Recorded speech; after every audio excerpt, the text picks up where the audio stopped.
Yeah, I mean, the thing that makes this build so powerful, in my opinion, is that you neutralize all of the early advantage economically that the Protoss were able to do by getting their expansion up so quickly, by basically double expanding and evening out the economic advantage. And then you've managed to secure a macro advantage as well by gathering your additional hatcheries. So really it gets to the point where the Zerg can just play typical Zerg, basically, and replenish their army and just continuously throw it at you to the point where you just can't catch up. And at that point, you can really, as a Zerg player, just start to starve your Protoss opponent by denying him additional expansions while expanding your.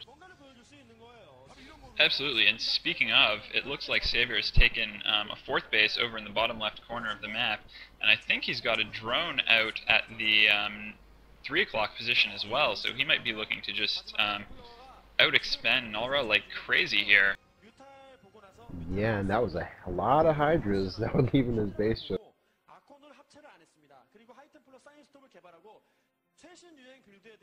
And it looks like he is going to move out on the map here and maybe try and establish some position. These DTs are not doing a whole lot. Overlord's all over the place, and this DT is going to get hunted down and absolutely.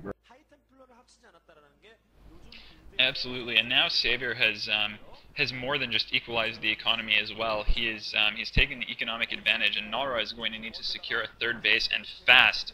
Otherwise, he is not going to be able to cope with the wave after wave of Zerg units that are going to be crashing down on him. Those bridges are great for defense, and Psionic Storm can go a long way, but Nalra is going to need more of an economy than this, and there's some unit, I believe, for Savior, I think it's probably an Overlord, over at Nalra's next likely expansion points. Yeah, absolutely, and I think that this is where that starvation aspect really comes into play. With Savior having all these units out on the map, he's really going to be able to take advantage of the fact that that he's got a mini contain going on here. And I don't know if we're going to really be able to see Nalra macro up enough units to break out. He's going to need to do it soon because that expansion needs to come up. But we're seeing some storms come out of Nalra, and we've already talked about how potent he's been with those recently. Yep, he has managed to force Savior back for now, though I would not be surprised to see some lurkers start coming out. I haven't seen any signs of a robotics bay for Nalra yet, and so we might see some sort of classic lurker contain. But Nalra is going to be able to at least start that third base. Let's see if he's going to be able to hold it, though. Yeah, I'm seeing a lot of units right outside that, and there is a lurker egg actually that was in the midst of all of that grouping and force. I actually don't agree with Savior not advancing right now. I think he should be pushing that base right immediately, and I don't know why he's holding back.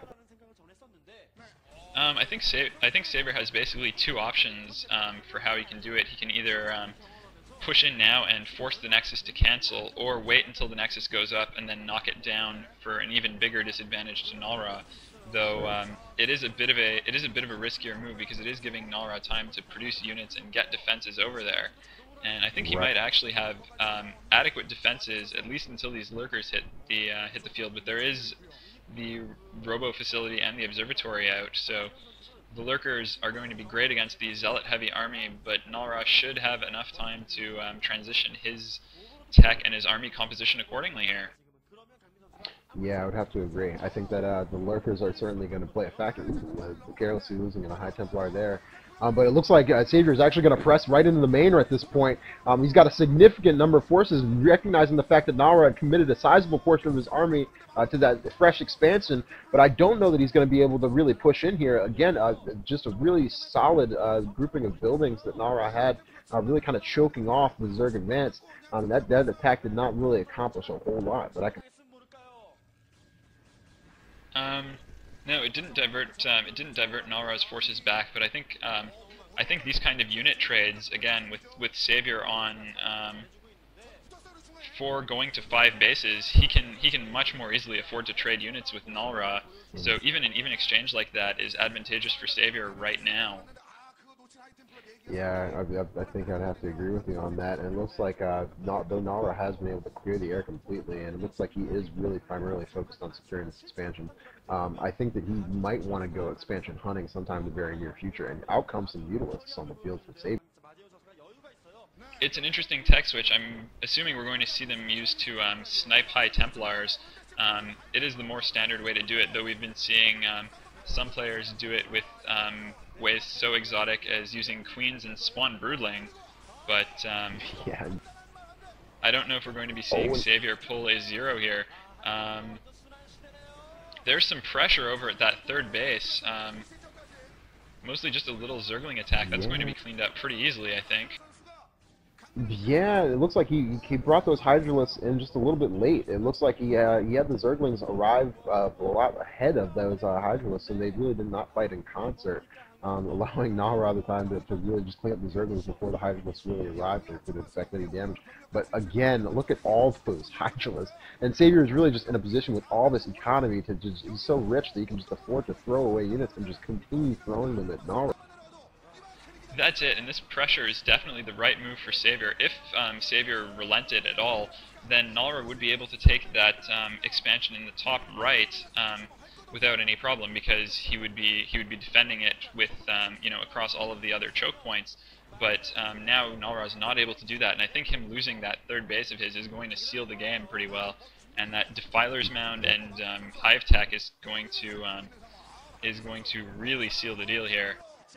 Yeah, and that's GG from Nara. He just, if you looked at the map right there, the mini map, it was just ridiculous how much map control Savior had managed to exert.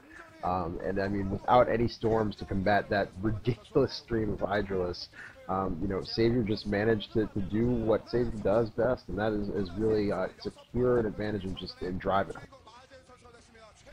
Yeah, I think that was probably the most one-sided. Game we saw today. I think even more one-sided than Reach versus Anytime was. I don't think there was really any points during which Savior was behind that game. That said, I think it's still just wonderful to see this nostalgic reflection of the Holy War, even if this game was not the Holy War Part 2 or 5 or whatever it is they're up to. I would have to agree. Despite the fact that that Savior played so incredibly well, it's always good to see these guys play. You get the cheers from Nara.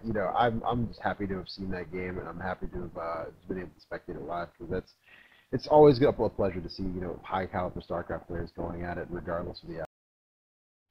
Absolutely, and Nalra, I'm pretty sure he left the stage smiling there, similarly to the way he did against Nada. I think Nalra, of course he wants to win, but even if he doesn't, I think he's just so happy to be playing televised StarCraft on a big stage in front of a crowd again.